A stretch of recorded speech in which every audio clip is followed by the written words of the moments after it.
Congressman Pulong, magandang hapon. Kamusta po kayo, sir? Okay naman. Si Presidente okay din. Medyo mataas pa rin ang sugar niya. So napag-alaman natin dahil sa prutas na kinakain niya sa loob. And sabi niya sa mga Pilipino, huwag niyo intindihin niya mga politiko, intindihin niyo ang pamilya niyo at ang bayan. Sir, meron po ba kayong mensahe sa mga naapektuhan ng napakalakas na lindol sa Gensan, sa Davao at iba't ibang lugar sa Mindanao, sir? Sa mga nangaangol o sa mga namatyan, amo ang gikasubo, no?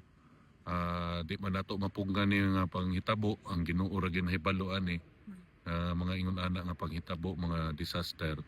Mag-amping lang ta kanunay, labi na karon nga naapektuhan ng ato ang structure sa ato mga building, siguro doon nato nga ma-inspection og tarong para mabutang ta sa luwas nga kahimtang. Daghang salamat. Maraming salamat kung mabuhay po kayo.